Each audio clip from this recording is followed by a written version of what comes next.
आऊज़ुबिल्लाहि मिनश्शैतानिर्रजीम बिस्मिल्लाहिर्रहमानिर्रहीम। आज हमने पढ़ना है बेटा हमारा LHV पार्ट सेकंड के जो हमारे लेक्चर हैं राबिया खालिद साहिबा की बुक पेज नंबर 80 से चैप्टर 2 है हमारा। आज हमने पढ़ना इनफर्टिलिटी। इनफर्टिलिटी क्या होता है? बांझपन। यानी जब कोई औरत बच्चे पैदा करने के काबिल ना हो तो उसको हम क्या कहते हैं? इनफर्टिलिटी। लेकिन ये औरत के लिए नहीं, ये मर्द के लिए भी होता है बेटा। मर्द भी कुछ इनफर्टाइल होते हैं और फीमेल भी। तो पढ़ते हैं, आगाज़ करते हैं इसका, देखते हैं इसमें क्या है बेटा। ये बहुत अहम है और आ भी सकता है ये आपका, लेकिन एक एक चीज़ को आजकल एक एक लाइन को पढ़ना ज़रूरी है क्योंकि इसमें से MCQs ज़्यादा बन रहे हैं, शॉर्ट क्वेश्चन बन रहे हैं और लॉन्ग तो कोई एक आध ही आता है, लेकिन उनको मार्जिन ज़्यादा मिल जाता है शॉर्ट और MCQs बनाने का पूरी बुक के अंदर से। तो ज़्यादा से ज़्यादा वो बुक के अंदर से कहीं से भी उठा के दे सकते हैं। तो मेरे लेक्चर जो बच्चे भी सुनेंगे इंशाल्लाह, सुनते ही थोड़ा सा टाइम, आधा घंटा 35 मिनट 25 मिनट का लेक्चर होता है, तो वो सुनने से आपको मुकम्मल जो है इस लेक्चर पे अबूर हासिल हो जाएगा। तो अच्छे से सुना करें और अगर समझ में आ जाए तो अपने दोस्तों को इसका मशवरा दिया करें। तो पढ़ते हैं बेटा डेफिनेशन इसकी। Infertility means either a women inability to conceive. ये एक वो सलाहियत है जिसमें औरत जो है वो हामला होने के काबिल नहीं होती, and bear a living child, और एक ज़िंदा बच्चा पैदा करने के काबिल नहीं होती, और मेंस इनएबिलिटी, या ये मर्द की सलाहियत में कमी है, टू इम्प्रेग्नेट अ वोमन, कि वो औरत को हामला नहीं कर सकता। यानी औरत की भी इनफर्टिलिटी हो सकती है बेटा, मर्द की भी। औरत की होगी तो वो हमल उसको नहीं होगा और वो बच्चा नहीं पैदा कर सकेगी, और मर्द की क्या है कि वो औरत को हामला ही नहीं कर सकेगा। तो ये दोनों इनफर्टाइल हो सकते हैं बेटा। Types of infertility. इनफर्टिलिटी की इकसाम क्या है बेटा? प्राइमरी इनफर्टिलिटी और सेकेंडरी इनफर्टिलिटी। तो यहाँ ये बात समझने की है, प्राइमरी इनफर्टिलिटी होती है कि औरत कभी हामला हुई ही नहीं, ठीक है, तो वो प्राइमरी इनफर्टिलिटी कहलाएगी। और सेकेंडरी इनफर्टिलिटी कहलाएगी कि कभी औरत हामला हुई थी, या उसका मिसकैरेज हो गया, या उसने बच्चे को जन्म भी दिया लेकिन उसके बाद अब बच्चे मज़ीद नहीं हो रहे, तो वो सेकेंडरी इनफर्टिलिटी कहलाएगी। तो पढ़ते हैं बेटा प्राइमरी इनफर्टिलिटी। आ कपल, जोड़ा, हु हैव नेवर कंसीव्ड, उसने कभी भी कंसीव नहीं किया, यानी वो बारावर नहीं हुए, बच्चा पैदा करने के काबिल नहीं हुए, डिस्पाइट, इसके बावजूद प्रोटेक्टेड इंटरकोर्स फॉर 12 मंथ, और उन्होंने तकरीबन 12 मंथ तक लगातार गैर महफूज इंटरकोर्स किया। अनप्रोटेक्टेड कहते हैं गैर महफूज। कुछ लोग बेटा कंडोम वगैरह यूज़ करते हैं या कुछ इस तरह की पिल्स लेते हैं जो हमल नहीं होने देती, लेकिन अगर फिर भी उन्होंने ये तमाम चीज़ें, कोई भी माने हमल तरीक़ों में से कुछ भी इस्तेमाल नहीं किया और 12 महीने वो लगातार मिलाप करते रहे मियाँ बीवी, और एक मरतबा भी वो बच्चा पैदा करने के काबिल नहीं हुए, तो उसको हम क्या कहेंगे? Primary infertility. सेकेंडरी इनफर्टिलिटी आ जाएगा बेटा। A couple has previously conceived, पहले इस जोड़े ने यानी कंसीव किया था, हमल हुआ था, but it is subsequently unable to conceive within 12 months, लेकिन उसके बाद 12 मंथ हो गए हैं, वो हामला नहीं हुई, कंसीव करने के काबिल नहीं हुई। Despite exposure to protected intercourse, इसके बावजूद कि उन्होंने यानी गैर महफूज यानी माने हमल तरीक़ों के बगैर इंटरकोर्स किया, मिलाप किया, और तभी वो हामला नहीं हुई, वो ऐसा जोड़ा सेकेंडरी इनफर्टाइल कहलाएगा। यानी पहले तो कभी एक मरतबा तो उनको हमल हुआ था, यानी बच्चा पैदा करने की आस उम्मीद हुई थी, लेकिन उसके बाद फिर 12 माह हो गए हैं मिलाप करते हुए और उनको ये खुशी नहीं मिल रही, तो वो सेकेंडरी इनफर्टिलिटी कहलाएगी बेटा।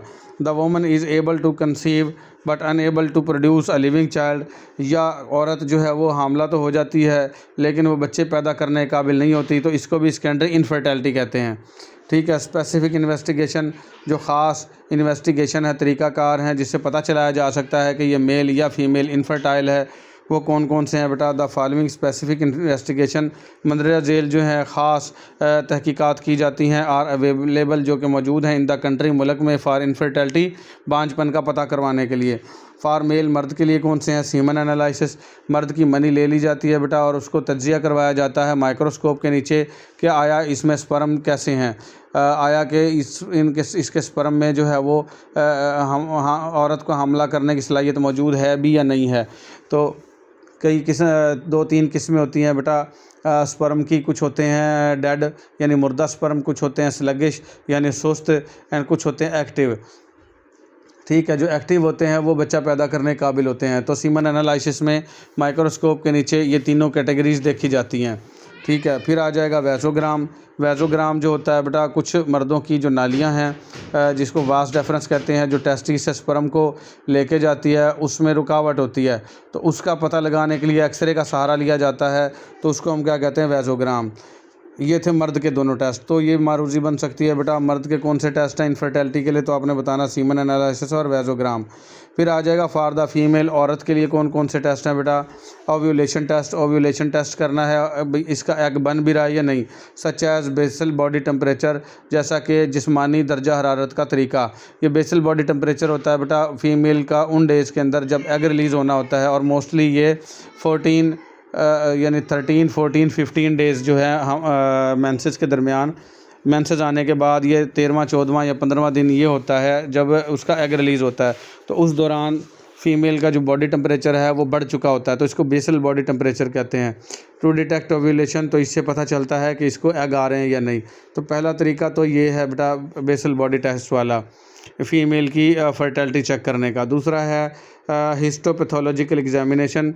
ये हिस्टोपैथोलॉजिकल एग्जामिनेशन होगा बेटा, हिस्टोलॉजी कहते हैं टिश्यूज़ का मुताला, और पैथोजन कहते हैं ऐसे जरासीम जिनमें बीमारी फैलाने की सलाहियत हो। तो टिश्यूज़ में ऐसे जरासीम तलाश करना जिनमें बीमारी फैलाने की सलाहियत हो, तो हिस्टोपैथोलॉजिकल एग्जामिनेशन कहलाएगा। फॉर द एंडोमेट्रियम, एंडोमेट्रियम का बच्चादानी की जो अंदर वाली पहली जिल्द होती है उसको एंडोमेट्रियम कहते हैं। टू डिटेक्ट पैथोलॉजी, ताकि पैथोलॉजी की शनाख्त हो सके, यानी पैथोजन की शनाख्त हो सके, सच एज ट्यूबरकुलोसिस जैसे टीबी की। एंडोमेट्राइटिस, एंडोमेट्रियम में होने वाली सोजिश, जहाँ ITIS लग जाए बेटा सोजिश कहते हैं। और कैंसर या अक्सरकात यूट्राइन कैंसर भी होता है, ठीक है। तो इसका पता लगाने के लिए ये टेस्ट किया जाता है हिस्टोपैथोलॉजिकल एग्जामिनेशन, ठीक है। And biological responses to progesterone, और जो प्रोजेस्टेरोन हार्मोन है उसको जो इसका बच्चादानी है वो रिस्पॉन्स करती भी है या नहीं। प्रोजेस्टेरोन का काम होता है बेटा बच्चादानी को इस काबिल बनाना कि वो 9 माह तक बच्चे को अपने अंदर यानी कि रख सके, और उसको तमाम जो नरिशमेंट हैं वो फराहम हो सकें।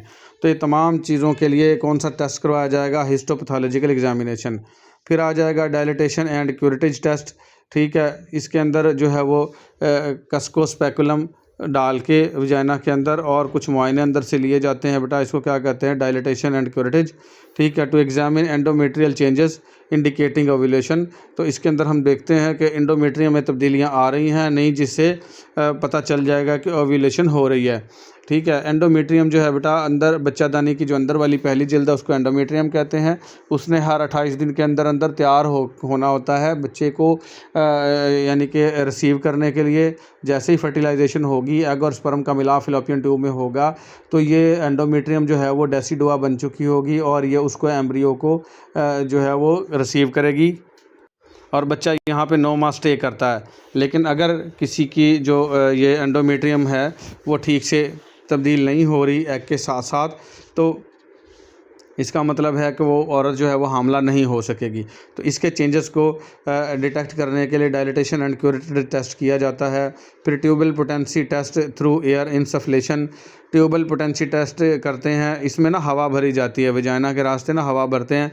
अगर हवा जो है वो निकल जाए ट्यूब्स के अंदर से तो इसका मतलब ट्यूब खुली हुई हैं, और अगर हवा जो है स्टॉप हो जाए तो इसका मतलब है कि ट्यूब अंदर से बंद है। फ्लॉपियन ट्यूब्स की बात हो रही है। ये मैं दिखाता हूँ आपको थोड़ा सा, ये देखें बेटा, ये एंडोमेट्रियल लाइनिंग है, ये वाली, ये बच्चादानी के अंदर वाली जो पहली जिल्द है ये एंडोमेट्रियम है, और इसने ना इस तरीके से बनना होता है ताकि ये बच्चे को 9 माह स्टे दे सके। यहीं से बच्चे की प्लेसेंटा डेवलप होगी और बच्चे को माँ से खुराक और ऑक्सीजन मिलती रहेगी 9 माह। अगर ये एंडोमेट्रियल लाइनिंग ठीक से नहीं बनेगी तो बच्चा यहाँ स्टे नहीं कर सकेगा। इसके लिए टेस्ट करते हैं। दूसरा ये देखें, मेल के लिए एक्सरेज करते हैं कि इसकी कोई नालियाँ वगैरह बंद तो नहीं है। फिर आ जाएगा, ये देखें बेटा, ये इनसफ्लेशन टेस्ट है, इसमें ये एयर भरी जाती है, देखें ये एयर जा रही है इसके अंदर फ्लॉपियन ट्यूब्स में।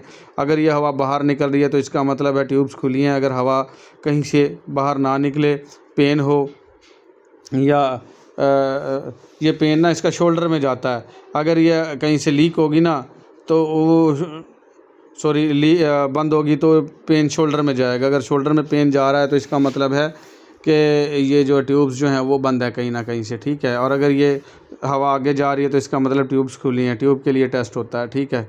फिर आ जाएगा हिस्टेरो सल्पिंगोग्राम, ये भी हम पढ़ते हैं बेटा।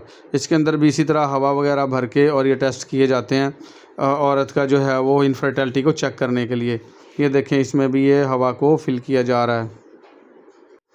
ये आपने देख लिया बेटा, ये एयर इनसफ्लेशन भी मैंने दिखा दिया, और हिस्टेरो सल्फिंगोग्राफी ये भी दिखा दिया। For the shape of uterine cavity के यूट्रस जो है बच्चादानी, उसकी शक्ल कैसी है, एंड ट्यूबल पोटेंसी, और ट्यूब की पोटेंसी कैसी है, आया कि उसके अंदर से एग आ सकता है या नहीं, अंदर से कहीं बंद तो नहीं है। तो ये कौन सा होगा, हिस्टेरो सल्फिंगोग्राफी, ये टेस्ट होगा जो मैंने अभी दिखाया। फिर अल्ट्रासाउंड भी करते हैं फॉर द प्रेजेंस और एब्सेंस ऑफ न्यू ग्रोथ, ताकि पता लगाया जा सके कि कोई न्यू ग्रोथ अंदर है, मौजूद है या नहीं है। न्यू ग्रोथ जो है बेटा ये हो सकती है कैंसेरियस, कुछ ट्यूमर बन सकते हैं अंदर जो है वो, उसको न्यू ग्रोथ कहते हैं। तो उनकी वजह से भी जो है वो हामला नहीं हो पाती फ़ीमेल। वो दो तरह के होते हैं, B9 भी हो सकती है और मैलिग्नेंट भी होती है। जो B9 होगी जिसके एंड पे N आ रहा है, तो ऐसे याद कर लें ये नॉन कैंसेरियस है। B9 ट्यूमर जो होती है हमेशा वो नॉन कैंसेरियस होती है, N से नॉन कैंसेरियस। और जो मैलिग्नेंट ट्यूमर है वो कैंसेरियस है। तो ये हो सकती हैं, इनका भी पता लगाया जाता है, अल्ट्रासाउंड से पता चल जाता है। फिर लेप्रोस्कोपी आ जाएगा for various gynaecological condition. Laparoscopy में क्या होता है बेटा, पेट में एक होल करके छोटा सा उसमें कैमरा दाखिल करते हैं और लाइट दाखिल करते हैं, और उससे मुख्तलिफ़ किस्म के अंदर नमूने लेते हैं और पता लगाते हैं कि कौन सी चीज़ में ख़राबी आ रही है, तो उसको लेप्रोस्कोपी बोलते हैं बेटा। गायनाकोलॉजिकल कंडीशन का पता लगाने के लिए, काजिंग इनफर्टिलिटी जिससे बांझपन हो रहा है। These investigation are mentioned here, ये जो जांच पड़ताल है यहाँ मेंशन की जा रही है। To show what can be done where facilities exist, कि क्या किया जा सकता है जहाँ पे सहूलियात मौजूद हों, तो क्या क्या कुछ किया जा सकता है। ये तमाम टेस्ट हो सकते हैं। मर्द के टेस्ट भी आपने देख लिए बेटा, 2 थे, और ये फ़ीमेल के टेस्ट भी देख लिए। तो ये सवाल बन सकता है शॉर्ट में कि कौन कौन से तरीक़ों से मर्द का और औरत की जो है वो इनफर्टिलिटी का पता लगाया जा सकता है। आपने इसको अच्छे से रट्टा लगा लेना, ये बड़े इंपॉर्टेंट थे।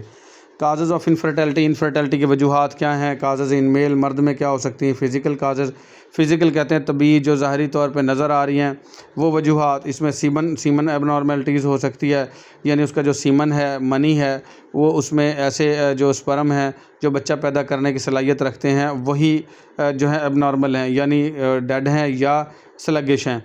And disorders of secretary functions of accessory organs, और कुछ एसेसरी ऑर्गन्स हैं उनके सेक्रेटरी फंक्शन में ही ख़राबी है। एसेसरी कहते हैं मददगार ऑर्गन्स, ठीक है। टेस्टिस बेटा स्पर्म बनाते हैं। स्पर्म जो है वो एपिडिडिमस में स्टोर होते हैं, वहाँ से वास डेफरेंस उनको लेके जाती है। ये देखें बेटा, यहाँ से पता चलेगा आपको सारा कि ये टेस्टिस हैं बेटा, इन्होंने स्पर्म बनाना है। ये है इसकी एपिडिडिमस, ये ऊपर जो कलेजी से कलर की बनी हुई, यहाँ पे स्टोर होते हैं स्पर्म। और ये नाली है वास डेफरेंस, ये जो ब्राउन कलर की नाली जा रही है ये लेके जाती है स्पर्म को। और ये है सेमिनल वेजिकल, यहाँ जहाँ मैं टच कर रहा हूँ, ये ब्लेडर मसाना और ये रेक्टम के दरमियान में ये छोटी सी एक थैली है सेमिनल वेजिकल। ये ना कुछ ये एसेसरी ऑर्गन्स में आता है। ये कुछ ना रतूबतें खारिज करता है जो सीमन को यानी डेड होने नहीं देती, उसको एक तो चिकनाहट देती हैं, एक उसकी मनी के जो है मिकदार में इजाफा करती हैं, और दूसरा इसमें स्पर्म की खुराक होती है। स्पर्म ने 4 से 5 दिन जो है ना वो माँ के रहम में ज़िंदा रहना होता है। तो 4 से 5 दिन तो हम भी भूखे मर जाएंगे, तो अल्लाह पाक ने वहाँ पे इंतज़ाम कर दिया है उसकी खुराक का। तो उसमें फ्रक्टोज़ होती है बहुत ज़्यादा, जिसकी वजह से स्पर्म जो है वो उनकी डेथ नहीं होती। और ये प्रोस्टेट ग्लैंड है नीचे जहाँ मैं टच कर रहा हूँ। तो ये प्रोस्टेट ग्लैंड ने और ये सेमिनल वेजिकल ने कुछ ना कुछ रतूबतें खारिज करनी होती हैं, तो यहाँ किसी में भी कोई ख़राबी आ सकती है। टेस्टिस ठीक से स्पर्म नहीं बना रहे, स्पर्म बना रहे हैं तो वो उनकी डेथ हो रही है, या वास डेफरेंस से आगे से बंद है, या सेमिनल वेजिकल और प्रोस्टेट जो ग्लैंड है ये अपनी रतूबतें ठीक से खारिज नहीं कर रहे, जिसकी वजह से कोई ना कोई स्पर्म के अंदर मसला आ रहा है। तो जो स्पर्म है औरत को हामला करने के काबिल ही नहीं है। तो इसको क्या कहते हैं बेटा, सीमन एबनॉर्मलिटीज़ कहेंगे। एंड डिसऑर्डर्स, और कुछ खराबियां हैं। स्क्रेटरी फंक्शन, कुछ स्क्रेटरी फंक्शंस की मैंने बताया, स्क्रेटरी फंक्शन जो खारिज करने वाले फंक्शंस हैं। ऑफ एसेसरी ऑर्गन, मददगार ऑर्गन्स के। फिर कुछ इन्वायरमेंटल फैक्टर्स, कुछ माहौलियाती फैक्टर्स होते हैं। माहौलियाती फैक्टर्स में कुछ लोग जो है बड़ा टेंशन का शिकार रहते हैं, या कुछ को सेक्सुअल इंटरकोर्स करते हुए फ़ीमेल से शर्म आ रही होती है, या कुछ की जॉब नेचर ऐसी है जिसमें मेंटली बहुत ज़्यादा वो डिस्टर्ब रहते हैं, और मेल फीमेल के जो मिलाप है उसके दौरान दौरान में उनको ठीक से जो है वो इजैकुलेशन नहीं होती या कोई मसाइल होते हैं। इसको इन्वायरमेंटल फैक्टर्स भी कहते हैं। एडिक्शन कहते हैं नशे का आदी होना। कुछ मर्द जो हैं वो नशे के आदी होते हैं जिसकी वजह से उनकी स्पर्म की जो सलाहियत है बच्चे पैदा करने वाली उसमें कमी आ जाती है। फिर आ जाता है फिजियोलॉजिकल फैक्टर्स, कुछ तबी फैक्टर्स साइकोलॉजिकल फैक्टर्स, कुछ दिमागी फैक्टर्स भी हैं जिसकी वजह से ऐसा हो रहा है। तो ये 4 फैक्टर्स हैं बेटा। फिज़िकल काजेज़ आती हैं, ये मेल की हैं। फिर आ जाएंगी ये भी मेल की हैं ऑर्गेनिक काजेज़। ऑर्गेनिक कहते हैं कुदरती तौर पे ऑब्स्ट्रक्शन ऑफ जेनिटल ट्रैक्ट, कोई जेनिटल ट्रैक्ट में कोई रुकावट है, ठीक है। कंजेनिटल एनोमलीज़ हैं। कंजेनिटल कहते हैं पैदाइशी तौर पे ही कुछ ऐसा हुआ। ये कुछ एनोमलीज़ होती हैं जिनमें ना मर्द के अज़ाए तौलीद जो हैं वो ठीक से बने ही नहीं होते या वो उनमें कोई ना कोई ख़राबी रुकावट होती है, उनको कंजेनिटल एनोमलीज़ कहते हैं। इन्फेक्शन सच एज एपिडिडिमाइटिस, कुछ इन्फेक्शन है जैसे एपिडिडिमाइटिस हो गया, ITIS जहाँ लग जाए सोजिश हो जाना। मैंने बताया स्पर्म बनते हैं टेस्टिस में और एपिडिडिमस में स्टोर होते हैं, तो वहाँ अगर सोजिश है या इन्फेक्शन है तो वहाँ स्पर्म की या तो डेथ हो जाएगी या स्टोर ही नहीं होंगे। तो लीडिंग टू अकल्जन ऑफ द वास, जिससे वास जो है वो बंद हो सकती है, बंदिश आ सकती है। अकल्जन कहते हैं बंद हो जाना। वास डिफरेंस जो मैंने नाली दिखाई थी अभी। और वेरिकोसिली कहते हैं बेटा टेस्टीज़ में होने वाली गिल्टी, तो उसकी वजह से भी ये हो सकता है। आफ्टर वेसेक्टोमी कहते हैं, ये हम पढ़ के आए थे फर्स्ट ईयर में। मर्द जो है वो अपनी जो वास डिफरेंस है उसको उसमें कट लगवा के उनको टाइट करवा देता है। ये जानबूझ के करवाया जाता है जब मर्द मज़ीद बच्चे पैदा ना करना चाह रहे हो तो उसको वेसेक्टोमी बोलते हैं। तो वेसेक्टोमी करवा दे व्हेन रीकैनलाइजेशन इज़ डिज़ायर्ड, या जब उसको रीकैनलाइजेशन की ज़रूरत पड़े।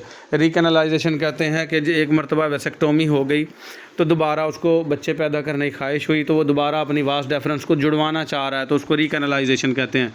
तो रीकैनलाइजेशन ठीक से नहीं होगी तो उसकी वजह से जो सा है ना वो बांझपन हो सकता है मर्द का। ये मैं दिखाता हूँ आपको रीकैनलाइजेशन।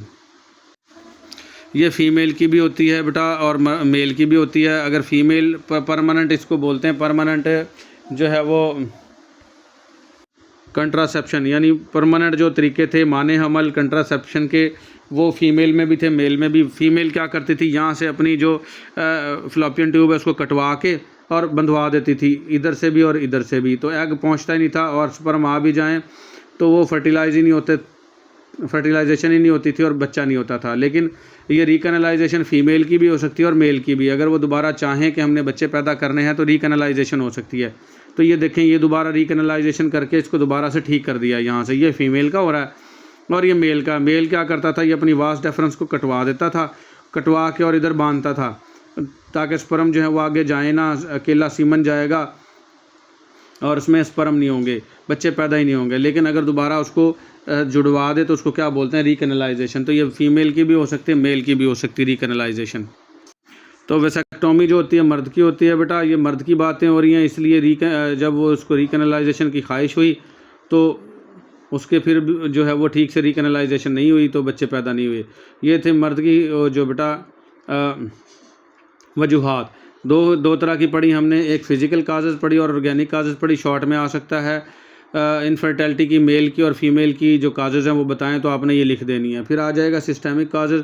इसमें सिस्टेमिक कहते हैं जो बीमारियां हैं पूरे जिस्म को मुतासर करती है। उसमें TB है, ट्यूबरकुलोसिस, HIV एड्स और सिफिलिस है। सिफिलिस जिसको आतशक या सुजाक बोलते हैं। ये बीमारियां भी मेल इनफर्टिलिटी की वजह बन सकती हैं। लोकल इन्फेक्शन हो सकता है और एंडोक्राइन डिसऑर्डर, हार्मोनल डिसऑर्डर जिसको बोलते हैं बेटा, हार्मोन्स का मसला हो तो भी ये इनफर्टिलिटी हो सकती है। ये सारी मेल की वजूहात ही यहाँ तक। अब आ जाएंगी काजेज़ इन फीमेल। फ़ीमेल में इनफर्टिलिटी की कौन कौन सी वजूहात हैं वो देखते हैं बेटा। इसमें भी फिजियोलॉजिकल काजेज़ हैं, तबी वजूहात। ओव्यूलेटरी डिसऑर्डर, ओव्यूलेशन नहीं हो रही ठीक से, ओवरीज ने एग बनाना होता है और वो एग ही ठीक से नहीं बन रहा तो इसको क्या कहेंगे, ovulatory disorder. Due to hormonal factors, मुख्तलिफ़ किस्म के हार्मोनल फैक्टर्स हो सकते हैं जिसमें एस्ट्रोजन और प्रोजेस्टेरोन काबिल ज़िक्र हैं। जर्नल काजेज़ आम वजूहात हो सकती हैं सच एज एज, जैसा कि उम्र हो गई। फ़ीमेल जो है बेटा अक्सर औक़ात उनका मीनोपाज हो जाता, किसी फ़ीमेल का जल्दी, किसी का बाद में। 40 से 50 ईयर्स की एज हो गई या किसी फ़ीमेल की, तो इसके दरमियान में उसके एग बनना बंद हो जाते हैं जिसको मीनोपाज कहते हैं। इससे पिछला लेक्चर हमारा टोटल मीनोपाज पे ही था। तो आप वो देख सकते हैं मेरे YouTube channel easy pharmacy LHV CMW उसकी प्ले लिस्टों में जाके। ठीक है, तो एज हो सकती है, इन्वायरमेंटल फैक्टर्स हो सकते हैं और एडिक्शन हो सकती है। सॉरी, यहाँ था हार्मोनल फैक्टर्स बता दिया मैंने। हार्मोनल फैक्टर्स की वजह से ओव्यूलेशन ही नहीं बनेगी। फिर आ जाएगी जनरल काजेज़, आम वजूहात सच एज एज, जैसा कि उम्र हो सकती है। इन्वायरमेंटल फैक्टर्स, माहौलियाती असरात हो सकते हैं। एडिक्शन, औरत भी किसी नशे की आदी हो सकती है। एंड एंडोक्राइन डिसऑर्डर, और इसके भी एंडोक्राइन का मसला हो सकता है। हार्मोनल इम्बैलेंस, जिसकी वजह से इसके एग ही ठीक से नहीं बन रहे होंगे। तो ये थी इसकी भी फ़ीमेल की भी काजेज़, और ये थी फ़िज़िकल काजेज़। अब आ जाएंगे ऑर्गेनिक। ऑर्गेनिक कहते हैं जो नेचुरल हों बेटा। ट्यूबल अकलजन, अकलजन जहाँ पे लफ्ज़ आ जाएगा वहाँ बंदिश है, ट्यूबें बंद हो सकती हैं। ड्यू टू कंजेंटल एनोमलीज़, पैदाइशी बिगाड़ की वजह से इन्फेक्शन हो सकता है पेल्विस का, leading to occlusion of the tubes, जिसकी वजह से ट्यूबों में बंदिश आ सकती है। ठीक है, ये इन्फेक्शन की वजह से भी हो सकता है और पैदाइशी भी हो सकता है। फिर कंट्रासेप्टिव सर्जरी, उन्होंने हो सकता है फीमेल ने भी कंट्रासेप्टिव सर्जरी करवाई हो, जैसे कि मैंने बताया था कि वो ट्यूबेक्टोमी करवा देती हैं, ट्यूबें कटवा देती हैं अपनी और बंधवा देती हैं। व्हेन रिकैनलाइजेशन इज़ डिज़ायर्ड, मैंने रिकैनलाइजेशन अभी फ़ीमेल की भी दिखा दी थी। ठीक है, तो ये ऑर्गेनिक काजेज़ में आएंगी। इनफर्टिलिटी की नियोप्लाज्म, नियोप्लाज्म कहते हैं बेटा न्यू ग्रोथ, ये कैंसेरियस मैंने बताया था, कैंसेरियस भी हो सकती है, नॉन कैंसेरियस भी। बच्चादानी के इर्द गिर्द या बच्चादानी के अंदर कोई ना कोई ट्यूमर या रिसोली बन जाती है, जो कि B9 भी हो सकती है और मैलिग्नेंट भी हो सकती है। B9 नॉन कैंसेरियस और मैलिग्नेंट जो है वो कैंसेरियस हो सकती है। एंड एंडोमेट्रियोसिस, ये देखें बेटा, ये एंडोमेट्रियोसिस है। ये देखें जो न्यू सेल्स हैं ये ग्रोथ होना शुरू हो गए हैं किसी भी हिस्से में खामखा ही। ये नॉन कैंसेरियस भी हो सकते हैं और कैंसेरियस भी हो सकते हैं। ये देखें यहाँ पे वाज़ेह है, ये एंडोमेट्राइटिस है। ये देखें ये ग्रोथ शुरू होगी सेल्स की, तो इनकी वजह से भी जो है वो बांझपन हो सकता है। देखें ये तो ओवरी में ही हो गए, तो ये देखें ये भी ओवरी की स्टार्ट में हो गए, तो इससे एग बनेगा ही नहीं, और एग बन भी गया तो एबनॉर्मल बनेगा और बांझपन हो जाएगा, वो कंसीव ही नहीं कर पाएगी। ठीक है, सर्वाइकल इनकम्पिटेंस, सर्विक्स बेटा जो बच्चा तानी का मुंह है तो उसको सर्विक्स बोलते हैं। अक्सर औकात उसमें जो है वो ख़राबी आ जाती, बिगाड़ आ जाता है। उसके ना 2 ओरिफिसेस होते हैं, एक इंटरनल ओरिफिस, एक एक्सटर्नल ओरिफिस। इंटरनल ओरिफिस होता है बच्चा दानी की तरफ और एक्सटर्नल ओरिफिस होता है वजाइना की तरफ। ये 2 समझ लें लॉक हैं, जैसे दरवाजे बंद हो जाते हैं। तो जैसे ही हमल होता है तो 9 माह के लिए लॉक बंद रहते हैं। जब बच्चे की पैदाइश का वक्त करीब आता है तो इन्होंने खुलना होता है। लेकिन कुछ फ़ीमेल को कोई ख़राबी होती है या उन्होंने पिछली मर्तबा जब पहले बच्चे को जन्म दिया है तो कोई ऑपरेट करवाया है या उन्होंने जो डिलीवरी करवाई है वो फोर्सेप डिलीवरी करवाई है, जिसकी वजह से ये जो लॉक हैं ओरिफिसेस हैं इसके ख़राब हो गए हैं, जिससे ना ये 9 माह से पहले ही खुल जाती है। जब ये खुल गई तो औरत हामला तो होगी लेकिन उसका बच्चा जो है वो गिर जाएगा, क्योंकि जब ये बंद होगी तो ही 9 माह तक जो औरत है वो बच्चे को स्टे करवा सकती है, वरना हमल ज़ाया हो जाएगा, अबॉर्शन हो जाएगी। तो सर्वाइकल इनकम्पिटेंस भी किसकी वजह बनता है? बच्चादानी के अपना इनफर्टिलिटी की। फिर systemic disease such as TB, औरतों की भी हो सकती है टीबी, उसकी वजह से भी बांझपन हो सकता है। Information about treatment possibilities available in the country, information जो है इलाज के मतलब वो हमारे मुल्क में मौजूद है। आर गिवन एज अंडर, जो नीचे दी जा रही है। मेडिकल एंड हार्मोनल ट्रीटमेंट, कुछ मेडिकल या हार्मोनल ट्रीटमेंट भी होती है। अगर हार्मोनल मसला है तो आजकल हार्मोन जो मार्केट में मिल जाते हैं अद्वियात की सूरत में, कैप्सूल्स की सूरत में, इंजेक्शंस की सूरत में, वो थेरापी करवाएंगे तो वो हार्मोनल डिसऑर्डर जो है वो ख़त्म हो जाएगा और औरत जो है दोबारा वो हामला हो सकती है। Treatment of infertility depends on the causes, जो इनफर्टिलिटी यानी बांझपन का जो इलाज है उसकी वजूहात पर इन्हसार करता है। Basically the objective of treatment is to cure infection, बुनियादी तौर पर जो इलाज का मकसद है वो इन्फेक्शन को ठीक करना है। इंड्यूस ओव्यूलेशन, एग के जो बनने का अमल है उसको बढ़ाना है। एंड मेंटेन प्रेगनेंसी, और जो हमल है उसको मेंटेन रखना है 9 माह तक, लीडिंग टू लाइव बर्थ, ताकि बच्चा जो है वो ज़िंदा सलामत पैदा हो सके। ट्रीटमेंट में क्या आ जाएगा? Artificial insemination by the husband, मर्द का जो है वो मसनूई तरीके से स्पर्म निकाला जाएगा, लिया जाएगा। इन विट्रो फर्टिलाइजेशन, IVF इसको टेक्नोलॉजी बोलते हैं बेटा। तो बच्चादानी में ही इसको फर्टिलाइजेशन करवा ली जाएगी। वेयर बोथ ट्यूब्स आर कल्डर्ड, जहाँ पर दोनों ट्यूबें अगर बंद थी तो वहाँ पे इसको स्पर्म को और एग को ले लिया जाएगा और इसको मिलाप करवा के और इसको बच्चादानी में डायरेक्ट ही छोड़ दिया जाएगा। वहाँ पे फिर ये यानी एम्ब्रियो और फीटस और बन के और डिलीवर हो जाता है। अक्सर औक़ात ये कामयाब हो जाती है IVF टेक्नोलॉजी। ये थोड़ी सी महंगी है लेकिन हो जाता है निज़ाम। फिर gamete intra fallopian transfer, gamete को आप इंट्रा फ्लोपियन ट्रांसफ़र कर देते हैं, यानी फ्लोपियन ट्यूब के अंदर ही ट्रांसफ़र कर देंगे। गैमीट कहते हैं बेटा मेल के गैमीट स्पर्म है और फीमेल के गैमीट एग हैं, उनको उठा के फ्लोपियन ट्यूब में रख देंगे जिससे वो उनकी वहाँ पे नेचुरल फर्टिलाइजेशन होगी, मिलाप होगा और वो फिर जैसे ही आहिस्ता आहिस्ता मरुला बनेगा, ब्लास्टोसिस्ट बनेगा और आके बच्चादानी में स्टे कर लेगा। तो इसको क्या कहते हैं? Gamete intrauterine fallopian transfer, GIFT। इसको गिफ्ट से याद कर लें। G से गैमीट, I से इंट्रा, F से फ्लोपियन, T से transfer. Where at least one tube is patent, जहाँ पर तकरीबन 2 ट्यूबें होती हैं ना, तो कम से कम एक जो है वो इस काबिल हो, तो वहाँ पे ये भी किया जा सकता है ट्रीटमेंट में। फिर surgical recanalization of vas deferens and fallopian tubes, तो अगर औरत ने अपनी फ्लोपियन ट्यूब कटवा रखी है और मर्द ने अपना वास डेफरेंस कटवा के बंधवा रखा था तो उसको ऑपरेशन करके रिकैनलाइजेशन कर सकते हैं। रिकैनलाइजेशन मैंने अभी दिखा दिया कि ट्यूब को या वास डेफरेंस को दोबारा से जोड़ा जा सकता है। फॉर दिस ट्रीटमेंट, इस इलाज के लिए cases have to be referred to teaching hospital, cases जो हैं वो आपने टीचिंग हॉस्पिटल में रेफ़र करने हैं। और एन इनफर्टिलिटी एडवाइजरी, या जो इनफर्टिलिटी एडवाइजरी है उसके पास रेफ़र करने हैं। और अदर इनफर्टिलिटी सेंटर्स, या जो दूसरे बांझपन को दुरुस्त करने वाले सेंटर बने हुए हैं, वहाँ पे आपने ऐसे केसेस को रेफ़र कर देना है। तो ये तमाम चीज़ें, इनफर्टिलिटी तो हमने समझ ली। तो इसमें फ़ंक्शन रिस्पॉन्सिबिलिटीज़ ऑफ LHV, इसमें LHV का क्या काम है और क्या ज़िम्मेदारियाँ हैं, ये भी आ सकता है बेटा। इनफर्टिलिटी में जो शॉर्ट क्वेश्चन बन सकता है कि LHV क्या कर सकती है, तो ये पढ़ते हैं, अच्छे से याद कर लेना, ये भी बड़ा आसान सा शॉर्ट क्वेश्चन बन सकता है बेटा। In order to assist in the management of infertility, जो बांझपन है उसको मैनेज करने में मदद के लिए the LHV should be able to help the management of infertile couple, LHV को इस काबिल होना चाहिए कि वो इस बांझ जोड़े की मदद कर सके। इन द फॉलोइंग वेज, मंदरजा झेल तरीक़ों से। वो कौन कौन से हैं? Give the couple moral support, उनको अखलाकी सहारा देना है, एंड इंकरेजमेंट, और उनको हौसला देना है कि आपने परेशान नहीं होना, ये सारा मसला आजकल जदीद हो गया है साइंस, और ये सारे मसले हल हो जाएंगे।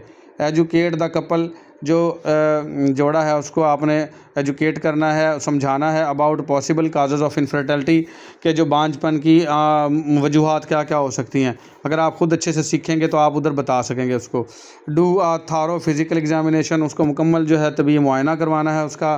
काउंसिल कपल, उनको अच्छे अच्छे मशवरे देने हैं अबाउट फर्टिलिटी अवेयरनेस, किस तरीके से वो फ़र्टाइल हो सकते हैं यानी बच्चा पैदा कर सकते हैं, उनको ये वाकफियत करवानी है। Refer couple to infertility centres or specialist, जो LHV है वो रेफ़र करेगी, जो बांझ जोड़ा है उसको इनफर्टिलिटी सेंटर या जो स्पेशलिस्ट डॉक्टर उसके पास रेफ़र करेगी। टेक अ थारो हिस्ट्री, उनकी मुकम्मल हिस्ट्री लेगी। And try to find out the cause of infertility, और कोशिश करेगी कि उनके जो बांझपन की वजह है वो तलाश कर ले। ये भी LHV का काम है बेटा। If a woman is found to be an environment of stress, अगर औरत को जो दबाव वाला माहौल मिल रहा है, टेंशन वाला माहौल मिल रहा है, the LHV should discuss with the client husband, तो जो LHV है वो मरीज़ा के हस्बैंड के साथ भी ये बातें डिस्कस कर सकती है। On ways to reduce the stress, ताकि वो जो स्ट्रेस से बाहर आएँ। Or to move the client to the different environment, या आप क्लाइंट को दूसरे इन्वायरमेंट में भी मूव कर सकते हैं। यानी अगर आप उसको घर लेके गई हुई हैं, घर गई हुई हैं उसका चेकअप करने के लिए, और घर में वो अपनी नंदों से या सास से या किसी से परेशान है या डिप्रेस है या अपने मर्द से डिप्रेस है, और वो उनके सामने कुछ बताना नहीं चाह रही, तो उसको अपने क्लिनिक पे बुला लें। या अगर क्लिनिक पे वो ठीक नहीं है तो उसको अपने घर ले जाएं, या उसके घर जाके जहाँ पे यानी कि वो आसानी से आपको अपनी बातें समझा सके, स्ट्रेस से बाहर आके अपना मसला बयान कर सके, तो उसके लिए वो इन्वायरमेंट मुहैया करना भी LHV का काम है। सम टाइम, कभी कभार, the couple is unaware of the physiology of the reproduction, कुछ कपल ऐसे हैं जो रिप्रोडक्शन की फिजियोलॉजी है उससे अनअवेयर होते हैं। The LHV should discuss with the couple, LHV को चाहिए कि वो डिस्कस करे जोड़े के साथ। एंड टेल देम, और उनको बताए the days when conception is possible, कि जब हमल जो है वो मुमकिन हो सकता है। इसमें बेटा डेज़ काउंट करने होते हैं। जो ओव्यूलेशन है ना, एग है, उसने तकरीबन 24 आवर्स से 48 आवर्स यानी 1 से 2 दिन ही ज़िंदा रहना है। अगर उस दौरान में उसको स्पर्म मिल गए तो वो फर्टिलाइज़ हो जाएगा, अदरवाइज़ फर्टिलाइज़ नहीं होगा। ये तकरीबन होते हैं मेंसेस आने के बाद 13वां, 14वां, 15वां, 16वां दिन, ये तकरीबन यही डेज़ होते हैं। तो उनको बताना है कि ये डेज़ जो हैं इससे थोड़ा सा पहले इन डेज़ में या इसके फ़ौरन बाद जो है ये 10-15 दिन 10 एक दिन तकरीबन बनते हैं। इनके अंदर अगर आप मिलाप करेंगे तो जो है वो हो सकता है एग रिलीज़ हुआ हो, और स्पर्म तो 4-5 दिन ज़िंदा रहते हैं अंदर, तो फिर जो है वो फर्टिलाइज़ हो सकते हैं, यानी बच्चा पैदा कर सकते हैं। तो ये पॉसिबल जो डेज़ हैं कंसेप्शन के, वो LHV जो है वो डिस्कस कर सकती है, जो कि मैंने बता दिया आपको।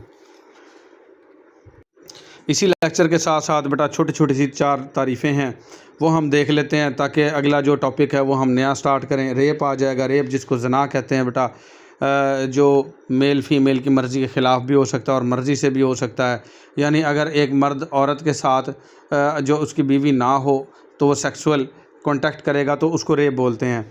Rape is sex. रेप जो है सेक्स है विद वोमेन, उस औरत के साथ विदाउट हर कंसेंट, उसकी मर्ज़ी के ख़िलाफ़ है।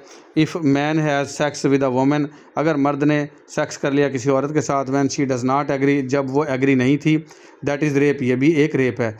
इट इज़ रेप, ये भी रेप होगा। Even if the man does not use physical violence to force himself, जब कोई भी शख्स कोई भी यानी ज़ोरा ज़बरदस्ती ना करे उसको मजबूर करने पे, तो इसको भी हम सेक्स कहें, रेप कहेंगे।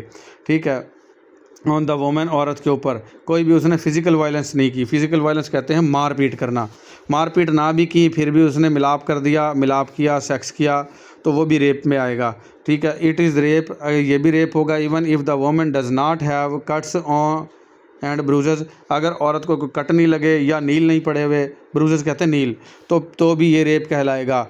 ठीक है। It is rape even if the women does not fight against her attackers, अगर औरत ने लड़ाई नहीं की अपने टक्कर के साथ, क्योंकि अक्सर औक़ात औरतें जो है मर्द के साथ मुकाबला नहीं कर सकती और उन्हें खौफ में आके और मर्द के साथ मिलाप कर लिया, तो ये भी रेप में आएगा। ठीक है। अफ्रेड टू फाइट, क्योंकि वो लड़ने से डरी है। अगेंस्ट अ मैन, मर्द के ख़िलाफ़। बिकॉज शी इज़ अफ्रेड, क्योंकि वो खौफज़दा थी। ही विल हर्ट हर, और उसने उसका दिल दुखाया है और उसको ज़दोकोब किया है। She has still been raped, तो वो भी रेप ही कहलाएगी। ठीक है।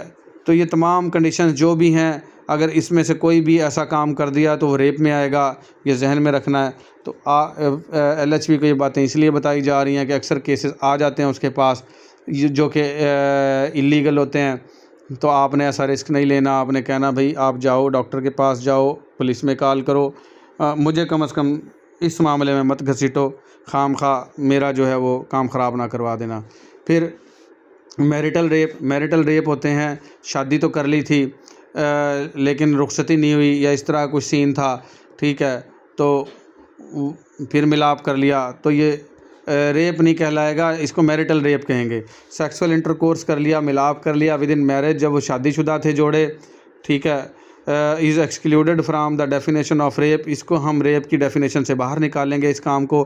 Provided the wife is over 13 years of age, और इसमें औरत जो है लड़की जो थी 13 साल से उम्र उसकी ज़्यादा थी, तो इसको हम रेप नहीं कहेंगे। द ज़िना जिसको बोलते हैं बेटा, ये अरबी का लफ्ज़ है। Ordinance only codes rape outside the marriage, तो ये जो ज़िना है इसको कानूनी तौर पे हम उसको रेप बोलते हैं जो कि शादीशुदा जोड़ा ना हो। ठीक है। वो तो शादीशुदा थे, उनका निकाह हुआ था, उनसे गलती होगी कर लिया, तो उसको रेप नहीं कहेंगे। हावेवर ताहम फ़िज़िकल, तबी तौर पे, मेंटल दिमागी तौर पे, फिजियोलॉजिकल साइकोलॉजिकल जहनी तौर पे अब्यूज़, अगर उन्होंने गलत यूज़ किया है विद इन मैरिज, शादीशुदा होते हुए भी, आर ग्राउंड्स फॉर डाइवोर्स, ये तलाक़ की वजह बन सकता है। The dissolution of Muslim marriage act, ये मुस्लिम मैरिज एक्ट है, कानून है कि अगर उसने शादीशुदा होने के बावजूद उसको मारा है, उसको दिमागी जहनी कोई भी उसको ज़दोकोब किया है, तो ये तलाक़ की वजह बन सकता है। फिर आ जाएगा इंसेस्ट कहते हैं बेटा बेहयाई का काम करना, जिनके दरमियान में सेक्स जो है वो जायज़ ही नहीं था और उन्होंने कर दिया, तो ये बेहयाई है। तो इंसेस्ट इज़ डिफाइंड एज, बेहयाई की हम तारीफ़ करते हैं, सेक्सुअल रिलेशन के ऐसे सेक्सुअल ताल्लुकात बनाए बिटवीन क्लोज रिलेटिव जो कि करीबी रिश्तेदार थे। फॉर एग्ज़ाम्पल मिसाल के तौर पर एन अंकल एंड नाइस, चचा ने और भतीजी ने, फादर एंड डाटर, बाप ने और बेटी ने। लाइक ऑल सेक्सुअल क्राइम्स, जितने भी जो सेक्सुअल जराइम हैं, फॉल अंडर द ज़िना, ये ज़िना के अंदर आते हैं। सेक्शन ऑफ हदूद ऑर्डिनेंस, और इसके साथ सेक्शन ऑफ हदूद ऑर्डिनेंस है। तो ये बेहयाई होगी, अगर इस तरह का कोई कर लिया है तो भी LHV उसको डील ना करे। फिर आ जाएगा सेक्सुअल हरासमेंट। ये बताया इसलिए जा रहे हैं कि LHV को इन सारे केसेस का पता हो कि ये रेप है या ये मैरिटल रेप है या ये इंसेस्ट है या सेक्सुअल हरासमेंट है, सारा उसको पता चल जाए। ये जो LHV भी एक फ़ीमेल ही होती है और उसको इतना भी मतलब मासूम नहीं होना चाहिए कि उसको किसी अच्छी और बुरी चीज़ का पता ही ना चले। तो ये तमाम चीज़ें इसलिए पढ़ाई जा रही हैं बेटा, इसको गौर से समझना है। अगर कोई ऐसा केस आता है तो आपको पता चलना चाहिए कि ये कानूनी केस है और इसको यहाँ से अपने पास से तोड़ा कराओ, गोली कराओ इसको, चलो भाई यहाँ से जाओ कहीं और, मेरे पास इसका कोई इलाज नहीं है। तो सेक्सुअल हरासमेंट आ गई। अ वेरी बेसिक डेफिनेशन, इसकी एक बुनियादी डेफिनेशन है। हरासमेंट कहते हैं बेटा खौफजदा करना। Comes from the federal employment opportunity, ये जो फेडरल एम्प्लॉयमेंट अपॉर्चुनिटी के तहत आता है, कमीशन USA 1980, ये कानून है बेटा, 1980 में बना था, ये मरूजी बन सकती है। विच holds that sexual harassment is discrimination, जिसको जो कहता है कि जो सेक्सुअल हरासमेंट है ये एक जुर्म है, डिस्क्रिमिनेशन है, बिकॉज ऑफ सेक्स, क्योंकि सेक्स हुआ है। अनवेलकम सेक्सुअल एडवांसेस, आजकल ऐसी चीज़ें आई हुई हैं जो सेक्स जो है बेटा उसमें बहुत ज़्यादा जिद्दत आ गई है और अनवेलकम है। अनवेलकम कहते हैं जिसकी ज़रूरत ही ना हो, जिससे इंसान खुशी महसूस ना करे। लेकिन अब बहुत सारी ऐसी चीज़ें हैं जैसे पॉर्न फिल्में आ गई या और इस तरह की चीज़ें आ गई जिसकी वजह से जो मेल फीमेल हैं वो सेक्स की तरफ जो है वो आकर्षित होते हैं, खिंचते हैं, उनका दिल चाहता है। तो ये अनवेलकम सेक्सुअल एडवांसेस हैं। रिक्वेस्ट फॉर सेक्सुअल फेवर्स, तो अगर कोई भी शख्स रिक्वेस्ट भेजता है इन चीज़ों में रहते हुए, इन जिद्दतों में रहते हुए, जैसे व्हाट्सएप पे किसी को मैसेज किए और उसको जो है वो राग़ब किया कि मेरे साथ सेक्स करो, रिक्वेस्ट की, एंड वर्बल और फिज़िकल गेस्चर्स, या ज़बान से या अपने जैसे जिस्मानी हरकत से उसको सेक्स की तरफ राग़ब किया, ऑफ द सेक्सुअल नेचर, इस तरह की हरकत की जो सेक्सुअल नेचर की थी। आल फॉल अंडर दिस कैटेगरी, तमाम की तमाम इस कैटेगरी में आती हैं कि ये सेक्सुअल हरासमेंट किया उसने। यानी ज़बान से, इशारों से, कोई मैसेज वगैरह, टेक्स्ट वगैरह भेज के अगर उसने सेक्स के लिए किसी फ़ीमेल को राग़ब करने की कोशिश की तो ये सेक्सुअल हरासमेंट में आएगा। फिर डोमेस्टिक वायलेंस आ गई। डोमेस्टिक वायलेंस कहते हैं घरेलू लड़ाई झगड़े। Any act of gender based violence, कोई भी ऐसा काम जिसमें जेंडर बेस्ड वायलेंस हो, यानी मेल फीमेल की, दैट रिज़ल्ट इन, जिसके नतीजे में or is likely to result in, या इसके बिलवास्ता रिज़ल्ट में फ़िज़िकल और सेक्सुअल और फिजियोलॉजिकल हार्म, उनको तबी तौर पे और जिस्मानी तौर पे या दिमागी तौर पे नुकसान पहुंचा। और suffering to women including threats, या औरत को धमकियां दी गई ऑफ सच एक्ट्स, ऐसे काम करने की। ये कोरेशन लफ्ज़ और लिबर्टी, कोरेशन कहते हैं बेटा ज़बरदस्ती, और लिबर्टी या आज़ादी से। वेदर अकरिंग इन पब्लिक और प्राइवेट लाइफ, उसकी पब्लिक या प्राइवेट लाइफ में अगर ऐसा किया तो ये डोमेस्टिक वायलेंस में आएगा। ये तमाम चीज़ें बेटा। तो ये था हमारा आज का लेक्चर, उम्मीद है आपको समझ में आया होगा, जिसमें हमने इनफर्टिलिटी देखा, रेप देखा और मैरिटल जो है वो रेप और इंसेशन देखा। तमाम चीज़ें हमने देखी इसके अंदर। इंशाल्लाह उम्मीद है समझ में आया होगा। रिप्रोडक्टिव ट्रैक्ट इन्फेक्शन, जिसको RTIs बोलते हैं, अम्ल तौलीद के जो अज़ा हैं उनमें होने वाला जो इन्फेक्शन है, ये भी बहुत इंपॉर्टेंट लेक्चर है, वो पढ़ेंगे हम अगले इंशाल्लाह किसी दिन। आज के लिए इतना ही। अल्लाह हाफिज़।